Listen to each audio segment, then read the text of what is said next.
Hello there, and welcome back to the channel. Got another session for you with Mabel, and you're probably gonna hear it in the background. Don't mind Charlie barking.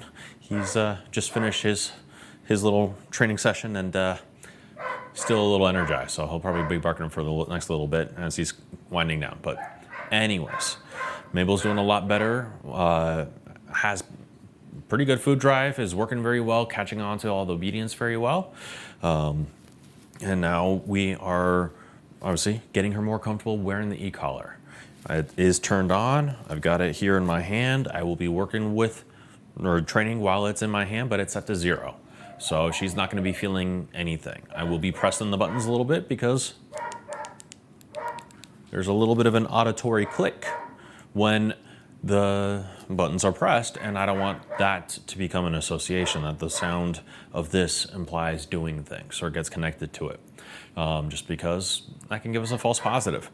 Some dogs will hear the click and start acting on the behavior or the task at hand, and it can give us the perception that they're feeling the sensation when we're actually later using it. And things can go well until they don't go well, and the dog's suddenly not responding to the sensation, the pressure, the way we think that they should, and that's just because it's been too low. They were all along just responding to the sound instead. So I'm just working on desensitizing her to it and making sure it's not quite connected to the obedience itself. But let's get started. Mabel, sit. Yes. Sit. Nope. Sit. Yes. Now, being a whippet, sit. Yes. Kind of talked about it in the last video. Just their body conformation. Down. Yes. Can make sits in particular, but even down's awkward. Sit. Yes. Down. Yes. But you can kind of see she moves with her back end first. Sit. Yes. For sits. And then her front end down. Yes. For the downs. So as long as I have that kind of distinction going on, I'm not going to be too critical in the long run about what it actually looks like. The downs might have her elbows up. The sits might be, it could get a little wishy-washy once it starts falling into a down from a sit. Like right there, she's falled back, her paws are slipping forward, and eventually they can turn into a down, and then that's what they learn and understand. Arguably, it's problematic, just in the sense that sit should mean sit, down should mean down. They're two different behaviors. But for pet dogs, when we are asking them to do a sit just because we want them to stay in that position, stay in that spot, rather, what does it matter if they shift into a down, if they're still in the spot? So, again, I'm not going to be too critical of it. I want the understanding, sit, yes, down, no, for that reason right there. So that if there is a distinct difference as I'm phasing out the body language, that she can have a better chance at recognizing yes versus no, her right choice versus her wrong choice, and the difference between sit and down when I'm asking for it. Sit. Yes. Down.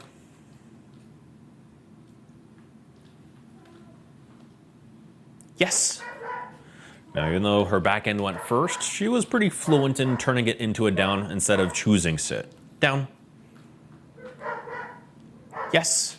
Elbows are up there, but again, it was more like she's deciding a down, and this is where it's a little subjective. Down. Yes.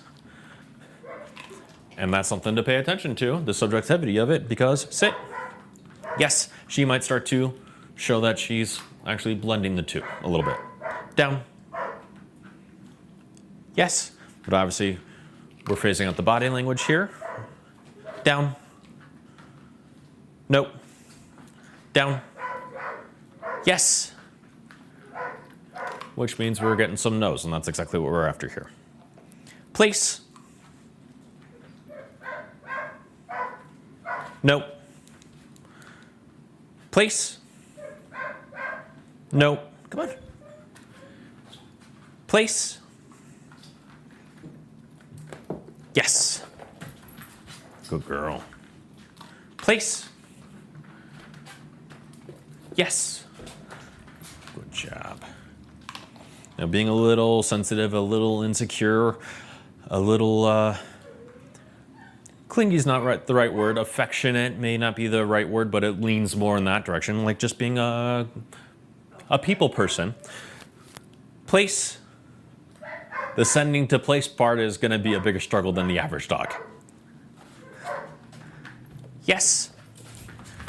I think if we practice a little bit more outside when there's more of a runway. Place. Yes.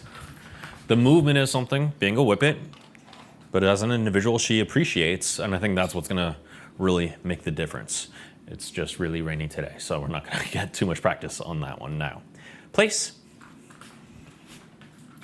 Yes, but you can see, starting from a little bit further away than right next to it, the bed, and obviously with extra body language from me moving and walking. Place. No, she's starting to show a little bit more thinking and understanding about what to do, even though she just got it wrong there. That's fine. Place. Yes, that's the value of no. Learn from the mistakes. What does work, what doesn't work. Place. Yes. And only giving as much help as is really needed, and then trying to do a little bit less help each time. Place. Yes. Good girl. Heel. No. Heel. Come on. You gotta move further. Yes, there you go. Heel. Yes.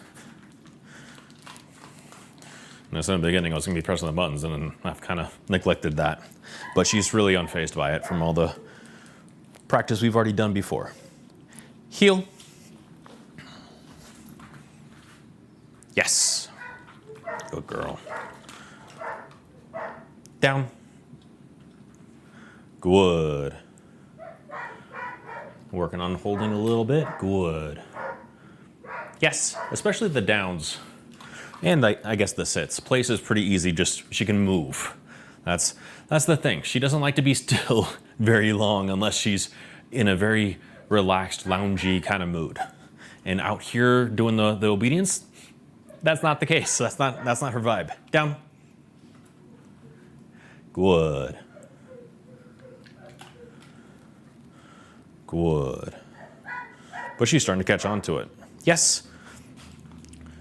She would kind of like tense up and almost start pressing and then like sort of levitating. Her elbows were flat and then they would rise up. Sit. Good. The sits here, you can see she's almost halfway to the down. Her feet are sliding. No. Sit. Good. There we go. By offering the food in position, good, up higher, it does help her keep those legs more straight, possibly like how she started. There you go, fixing her paws. Yes, to try and maintain that sit position, but I'm not gonna ask for too much of that because whip it. I'm gonna focus on the downs or heel or place if I'm gonna do that. And with heel in particular, I'm not gonna do as much just standing and waiting and distractions as if it were a sit just on the side. I would do more movement. Down. Good. No, down. Good. Yes. Down. Yes. Down. Good. No. Okay. Down. Good. Good. Pippi's feeling the FOMO now too. Good. No. Down. Good. Good. Good. Yes, there you go. Good. So obviously, holding, we got some work to do. Easily distracted, especially when she thinks, oh, we're gonna move, we're gonna walk, we're gonna do something. So we'll keep working on that. But the final thing that we've also been working on, much better, yes, is relying on pressure to get some sits and downs happening. Relying on the leash pressure, because the way that I use the e-collar, once I actually start using the stim there, is gonna be the same as the leash. It is just pressure. With that pressure downward, yes, we want it to mean go into the down. Now I'm using my foot as a pulley, because if I were to grab the leash right there and apply pressure, I'm already in a body language that resembles the down command. Yes, which is fine. That's kind of how it started. But it's graduated where, yes, very nice. There was barely any touch on the pressure there. Now it can turn into a tell that as soon as she sees my foot kicked up like that, the leash goes under. If she's paying enough attention, she can learn like that's a signal to do the down. But I can, as I'm talking, giving her food just for standing, I can negate that development. Sit. Yes. I can ask for some sits. I can send her to place. So I'll make it look like the tell and then go for somewhere else, just to make sure that it's not the tell itself. It is, as I want, the pressure. Yes. This will help because if, as when I first introduced the leash pressure in this way, she just resisted it a lot, pulled back. She wasn't doing a bunch of antics of flopping around, flailing, and some alligator rolls like some dogs might do. She was just holding fast and freezing. And that's not necessarily a response that I want her to have with the e-collar. So if that is going to be her instinct when I apply the pressure through the e-collar, I want to be able to back it up with enough body language, leash pressure that is familiar to her, that it overrides the freeze from the e-collar and she can accomplish the task, therefore feeling the e-collar as little as necessary. And start to introduce the idea that the e-collar is the same as all of that pressure. Place. Yes. Good girl. But all in all, she's doing very well with everything. She has had a little bit of upset stomach for the last couple of days, but it's more or less resolved now, which means we can help, again, better trying to put that weight back on. Down.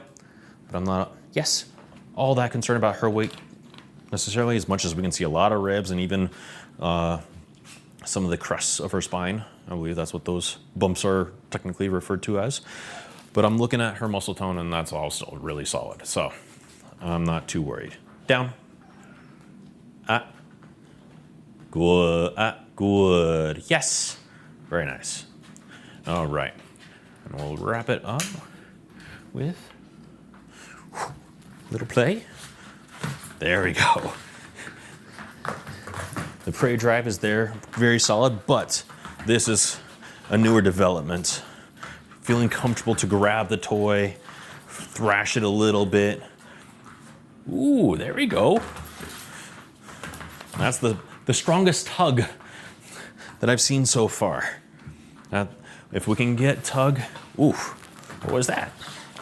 If we can get tug to be a more fun, oh, very nice game, then it's a lot more of a two-player thing. Using the string, using a flirt pole does create more distance, more space, which can help with dogs that are uncomfortable. But, all right, ooh, are we tired already? Ooh, there we go. But the more we can make it personal, it's that we are doing this together. I'm in control, but it's not a threat, it's not a contest. The better off this is going to be. The better it builds the relationship, better I can use it as a reward instead of food sometimes. Oh, and obviously the more fun she's going to have because she enjoys it. All right. Oh.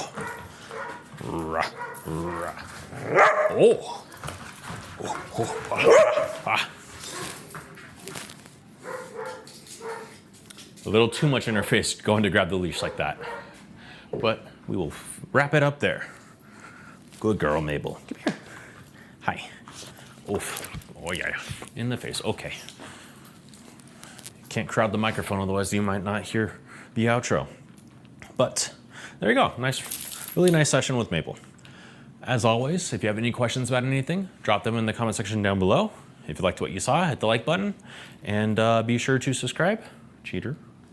Be sure to subscribe so you can keep up with us and everything that we've got going on. Always, we'll see you guys in the next one. All right.